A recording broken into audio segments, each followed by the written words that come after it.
Hey, welcome to the bedroom. And I'll go the other way. Wow. All right, let's go check out what's back here. That means you need to reinforce it if you're going to put anything heavy up there. Hey everybody, we are back at Sun Camper RV in Fort Pierce, and today we're looking at a Cherokee Limited. This is the 274 RK.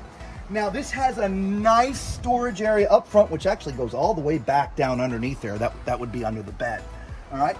You do have an awning in the back, which is electric. It's 12 volts, so you don't have to be plugged in to operate it. And it covers about 2/3 of the RV. Nice big windows here in the living room, which is kind of cool. We'll show you inside. Now, if you want to bring your TV outside, it's got a mount already here to slide the TV in, which is actually kind of cool. But look at this. This has an ice cube maker. I don't think I've seen that in an outdoor kitchen. Never mind an indoor kitchen. All right, so pretty cool little outdoor kitchen they have here. They got some water. They've got your little micro fridge. They've got a stove and an ice maker, which is great. All right, if you've got a dog or pets, well, guess what? They've got a little D-ring for you to put their leashes on. Now this also has your spare tire mounted to the back. Now this is an accessory rack, so if you want to take some bikes or different accessories with you, you'd put this down. But what's nice is your tire is accessible. Now you will notice there is no ladder here on the back, and so if you're going to have an extra ladder because you do need to do some inspections on the roof from time to time. And as you see, it actually already has a backup camera mounted. This back here is where you would connect your power. All right, and as we're here, if you look down here, Lisa, you'll see these are your stabilization jacks. They're manual crank, so it is a manual crank down. So this is where your sewer connections are and your black tank and gray tank pulls. It's also where your water connects up here. Actually, that's a black flush tank. What's cool is you got a light out here, so if you're having to do any of this stuff at night, there's a light here for you. Here are all your water connections right up here in the front. So this is where you would connect, if you're going to be in a camping area where you've got water, this is where you connect your water. There's also a nice outdoor shower back of your hot water heater. All right, so let's look at the numbers. This has a gross vehicle weight of 9,980 pounds. Your carrying capacity is 3,428 pounds. Right when you walk in your door, to your left here is your control panel. This is where you put out your slides, where your lights and your hot water heater. This is where your panel is for that, your control panel.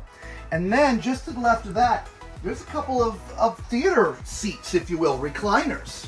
And what's really neat about these is they are movable. They are not attached. So you can slide them around to face the TV. Now, you might think to yourself, well, what happens if you're going down the road? If you look back here, Lisa, this actually connects to the back of the chair. So when you're in transport mode, when you're going down the street, you would just attach these and so they wouldn't be bouncing around, okay? Now, if we go to this side, you have a sofa over here. So you got a nice sofa here. You got two recliners there. So there's lots of seating in here. And this does fold down to be a bed. It's like a jackknife bed. These two little side cushions come off and this just sort of lays down and you have a nice bed.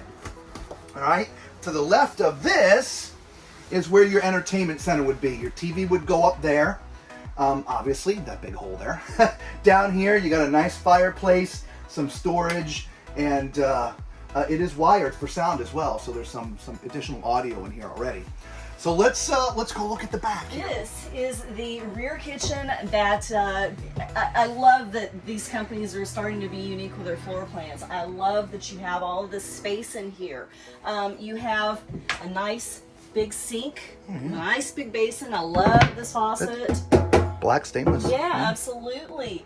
You have a small microwave over here with your 3-burner stove. You do have an oven in this unit. Nice. Lots of storage everywhere, which I really like. A lot of times we don't have much storage in the kitchen, so this is great. Then we have the black stainless refrigerator freezer, and I love the black stainless. Next to that, we have a huge pantry. Oh, look at that. And that is something that you don't see too often in a travel trailer. Paper thin. That means you need to reinforce it if you're going to put anything heavy up there. And then over here, look at this Banquette. This is, it's big. The Banquette in our RV is not this big. The chair, the base where you sit is not this deep. So this is a very generous banquette. And for me being a tall guy with my legs, I mean, this is really comfortable. Now this does also convert into a bed. I want to point out the shades. A really unique design. You see how the lines just kind of move? And so there's your day and night. There's your day, night, day. It's just kind of unique. All right, so let's go check out back here. Well, you know what time it is. It's time for Tall Man's Toilet Test. This is a plastic toilet all the way through. It is foot flush. As you can see, the flush is right here. Now, from a tall man standpoint, for those who don't know, again, I'm 6'4", and so this is incredibly comfortable. You got plenty of left and right. You got plenty of front and back. So this is definitely gonna be.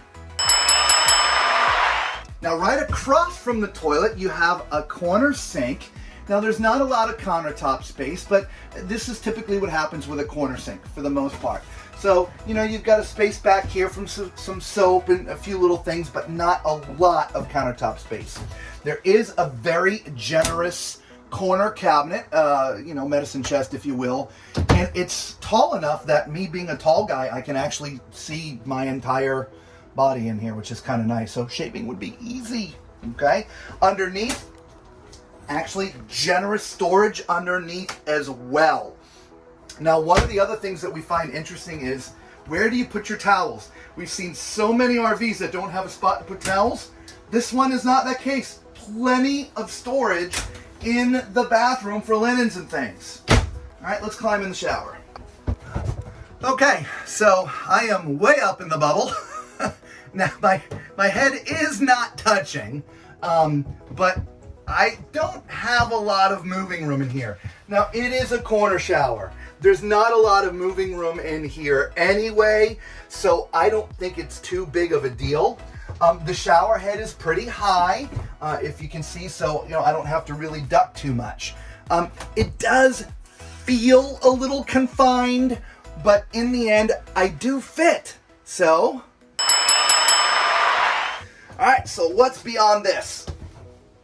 Okay, now, beyond this is the bedroom. You have two ways to get in the bedroom. There is a door right here in the hallway to get to the bedroom, but there's also a door out of the bathroom. So I'll tell you what, Lisa, why don't you go this way and I'll go the other way. Well, hey, welcome to the bedroom. All right, so this is a decent bedroom. What I like is there's ample space next to the bed to change the sheets, make the bed, and do things like that. However, to gain that space, you are losing a little bit of, well, mattress space. So this mattress is 72 by 60. And so if you're a tall guy like I am, and you're married, you got a girlfriend, got a fiance or whatever, the two of you are gonna have a hard time fitting on this bed. Boo! Plenty of storage in here, guys. Nice hanging space on the left, on the right, and overhead. All right, so let us know what you guys think of this RV. This again, the Cherokee Limited 274RK. We love this rear kitchen design in RVs because it just adds so much more room, more countertop space. Leave a comment below and let us know what you think of the rear kitchens. All right, until the next time, everybody, be safe.